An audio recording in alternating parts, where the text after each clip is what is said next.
about any of it. The president said that you should resign and the vice president said you should be held accountable for your views. Can you respond to that? No, thank you. Ilhan Omar faces deportation threats amid political turmoil. Ilhan Omar, a name synonymous with breaking barriers and igniting debates, is now at the heart of political storm that could redefine the boundaries of American democracy. Recent developments have seen call for her deportation, not from the fringe elements, but from sitting member of Congress. This unprecedented move raises critical questions. Can a naturalized U.S. citizens and elected representative be deported? What are the implications for the fabric of American society? Stay with us as we unravel this complex and controversial issue. The controversy erupted when Rep. Brent Gillen, a freshman Republican Congress from Texas, Brendan Gill, a freshman Republican congressman from Texas. This Wednesday tweet where she said to Trump, "You have trafficked in hate your whole life against Jews, Muslims, indigenous, immigrants, black people, and more. I learned from people impacted by my words. When will you?" Omar took strong exception. This morning you said the president trafficked. What is wrong with you? Question about your tweet. You had a tweet saying the president trafficked in hate. Yes, I tweeted. There's a response. You can run that and have a nice day. Why can't you explain more what you meant to say? The other issue is on female genital mutilation and cutting. The Detroit case that actually, where the federal government lost the case because the law Initiated a campaign advocating for the deportation of Rep. Ilhan Omar, a Democrat from Mintonsia. Gill's campaign included a fundraising email titled "Petition Deport Ilhan Omar," asserting that the United States would be better off if she were sent back to Somalia, her birth country. He accused Omar of facilitating a full-scale invasion by advising Somali immigration on their legal rights, labeling her actions and reasons. In response, Rep. Omar, who arrived in the U.S. as a refugee in House Republicans are now calling for action against Democratic Congresswoman Ilhan Omar and Omar's fellow so-called squad members. To censor them for the kind of stoking of this anti-Semitism that we're seeing on the rise. Republican Congresswoman Claudia Tenney is one of 3 Republicans moving to censure or officially condemn Congresswoman Omar, Alexandria Ocasio-Cortez, Rashida Tlaib, and Ayanna Pressley. Michael Waltz, a veteran, also sponsored the resolution. I've seen girls' schools get machine gunned with the girls in them and women with acid thrown on their faces. Those are atrocities. And to say that the United States or Israel has done anything even approaching that is offensive. Calls to condemn Omar began last week when she asked Secretary of State Anthony Blinken about international investigations of war crimes that named the U.S., Israel, Hamas, and the Taliban. Where do we think the victims of these supposed crimes can go for justice? Omar then tweeted that the U.S. and Israel, along with Hamas and the Taliban, all committed atrocities. Lumping them together drew strong rebukes from both parties. Congresswoman Ocasio-Cortez defended Omar. Their comments were absolutely mischaracterized. She was very clearly speaking about the ICC investigations. Some Republicans compare Omar to Republican Marjorie Taylor Greene. Greene's posts elevating violence towards some Democratic leaders got her removed from her committees. It's a comparison Democrats dismiss. They're straining and struggling to find an equivalency that just doesn't exist. So this resolution itself, important to remember, may very well likely not even come up for a vote. And even if it did, it's just a public condemnation. It doesn't have any teeth to it. But we are hearing that the top Republican in the House, Kevin McCarthy, may introduce another resolution that, if passed, would actually strip Congresswoman Ilhan Omar of her committee assignments. Of course, he would need some Democrat support on that. So Democrats control the House. They have the majority. That may not be likely, but it would be a moment where Kevin McCarthy could at least get Democrats on the record as having voted the way that they did on that resolution. Rob, Marnie? Joe, you mentioned those comparisons. 1995 and became a citizen in 2000. condemned Gill remarks as a racist and fascist. She emphasized that the threatening to deport an legal US citizen and fellow member of Congress over policy disagreements is a dangerous precedent. Omar highlighted her journey from refugee to congresswoman, underscoring the value of resilience and democracy. The notion of deportation, a naturalized citizen, especially one serving as an elected representative, is unprecedented and legally unfounded. US law protects citizens from the deportation, and such actions against a sitting member of Congress would challenge the core principle of the Constitutions. Legal experts argue that these threats are not only baseless but also serve to intimidate and magnanimation commissions. This incident reflects a growing polarization within American politics, where policy disagreements escalate into personal attack. Such actions could deter civil participation among immigration and minorities, undermining the democratic process. Moreover, using deportation as a political tool sets a concerning precedent that could be exploited against any dissenting voice. The calls for Ilhan Omar deportation are more than just political posturing. With Republican Congresswoman Marjorie Taylor Greene. I understand she just held a press conference just a short time ago, apologizing for some comments that she recently made. Elaborate on that, please. Yeah, it was sort of an impromptu thing. We found out late in the day Marjorie Taylor Greene just went outside of the Capitol here behind us, and she apologized for comparisons that she made to the Holocaust and to mask mandates, and comparing Democrats to the Nazi Party. She actually said that she went to the Holocaust Museum here in Washington, that she had learned some lessons, and that she wanted to come out and just admit that she was wrong for making those comparisons. And again, that comes today on a day when we're hearing a lot from Republicans about anti-Semitism and all the rest, and trying to also put that toward Ilhan Omar as well. Interesting, the timing on that, and again, something we didn't really expect to hear this morning, but an impromptu thing from Congresswoman Marjorie Taylor Greene just this afternoon. All right, Joe Khalil in D.C. tonight. Joe, thank you. On this committee for one term, my voice will get louder and stronger, and my leadership will be celebrated around the world as it has been.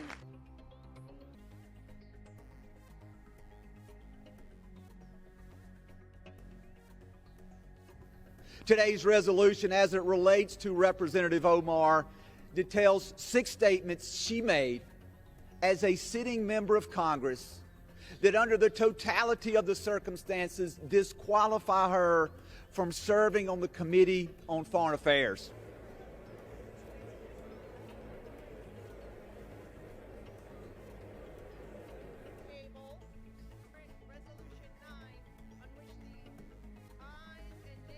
Don't tell me this is about consistency. Don't tell me that this is about a condemnation of anti-Semitic remarks when you have a member of the Republican caucus who has talked about Jewish space lasers and an entire amount of tropes, and also elevated her to some of the highest committee assignments in this body. This is about targeting women of color in the United States of America. Don't tell me, because I didn't get a single apology when my life was threatened. The representative can say whatever the heck she wants, but we don't have to accept it or embrace it.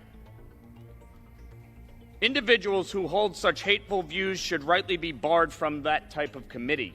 This institution is better because of her leadership, and the Foreign Affairs Committee benefits from her perspective. So let's talk about what's really happening. Republicans are waging a blatantly Islamophobic and racist attack on Congresswoman Omar. And I've said it before, I will say it again. The white supremacy happening is unbelievable. This is despicable. We're not removing her from other committees. We just do not believe, when it comes to foreign affairs, levels for which she was not qualified in those years. Third, we know that Representative Omar took improper kickbacks from 3 Minnesota colleges in 2017 when she oversaw their state budgets in 2017. Under campaign pressure, she returned those kickbacks in 2018.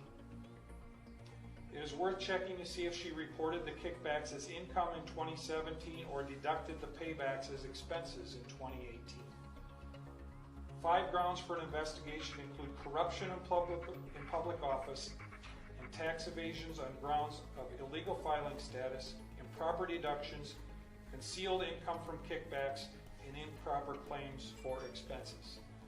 We are also aware of Representative Omar's pattern of improper conduct.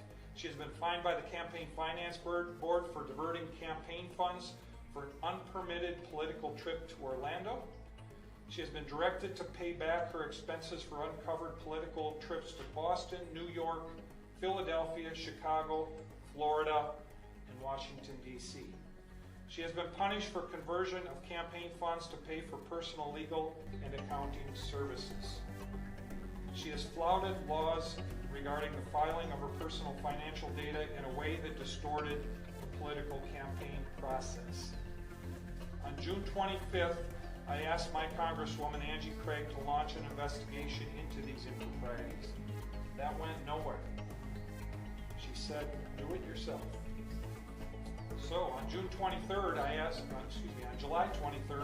I asked the U.S. House Ethics Committee to investigate Representative Omar. That request is currently being reviewed by the Office of Congressional Ethics.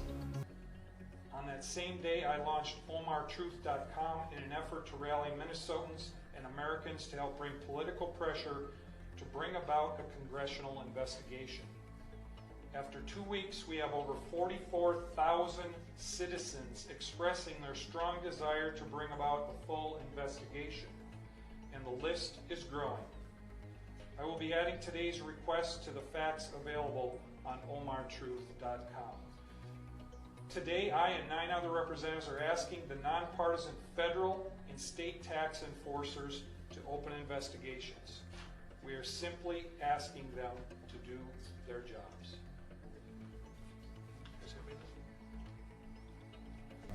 Questions, anyone? Do state lawmakers have sway to influence the IRS or the Department of Revenue? Have you successfully asked in the past?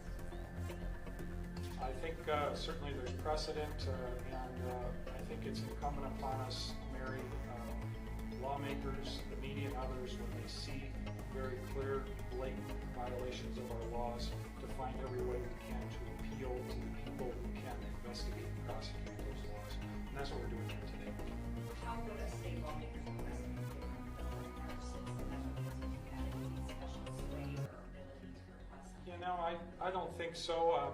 You know, I guess the fact that we each represent 40,000 people might be helpful, and it might be something that that those individuals take under consideration. But this gives us an ability, I think, to, in an organized, deliberative fashion, say, we have asked the Minnesota Department of Revenue to do their job. We have asked the IRS to do their job. Before we got here today, we don't know if they have been fully informed and appraised of these facts. After today, we can be sure that they've been fully informed and appraised of these facts. So President Trump has an obvious place in this as a federal executive branch. Would you like him to ask the IRS to do this? You could have more sway. Well, he would have a lot more sway. Yeah. You know, I don't know that it's really our job to make that request to the president. I think he is aware of what is going on. I expect he is. You know, this effort today may make him more aware of some of those details, and it will be his decision as he looks at the facts and the circumstances in Washington to make that call. Is that part of your goal today, to get more of his attention? I think it's our goal to get his attention and every American's attention about what is going on here. It seems to me that that if this was a conservative Republican, that we would already have action going forward. And the fact that no one is above the law needs to be remembered here, and our agencies need to do their work. If it was a conservative Republican, there's a lot of questions about President Trump's home taxes. Do you think he should be investigated for his own taxes? people have asked President Trump to bring his taxes forward for political reasons.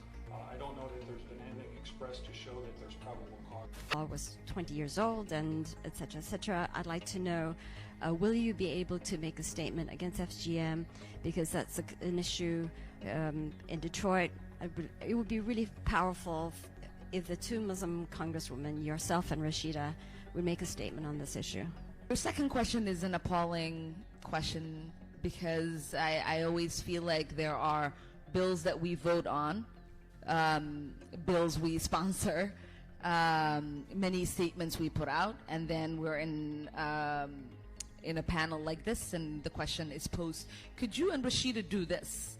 And it's like, how often should I make a schedule? Like, does this need to be on repeat every 5 minutes? Should I be like, so today I forgot to condemn Al-Qaeda. So here's the Al-Qaeda one. Today I forgot to condemn FGM. So here it goes. Today I forgot to condemn Hamas. So here it goes. Today I forgot, you know what I mean? It is a very frustrating question. It comes up. You can look at my record. I voted 4 bills doing exactly what you're asking me to do. I have put out statements upon statements. There's a bill in Congress. There's a resolution that I am the co-author of that I voted out of the Foreign Affairs Committee. And so I am, I think, quite disgusted, really, to be honest, that as Muslim legislators, we are constantly being asked to waste our time speaking to issues that other people are not asked to speak to, because the assumption exists is that we somehow support and are for, right? No, there is an assumption. So I want to make sure that the next time someone is in an audience and is looking at me and Rashida and Abdul and Sam, that they ask us the proper questions that they will probably ask any member of Congress or any legislator or any politician, and would not come with an accusation that we might support something that is so abhorrent, so offensive, so evil, so vile. What we look for, and what this whole conversation is about, is that not only do we not have internalized fears about what we might believe and how that gets implemented, but that we also don't have, right, assumptions about what our value basis might be because of where we might come from and who we pray to. And so I would like, not just for you, but for everyone, to know that if you want us to speak as politicians, American politicians, then you treat us as such.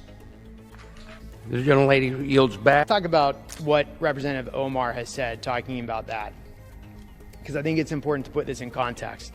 In February of 2019, Representative Omar tweeted, and I quote, "It's all about the Benjamins, baby," in reference to American support for Israel. She said that AIPAC was buying They strike at the heart of what it means to be an American.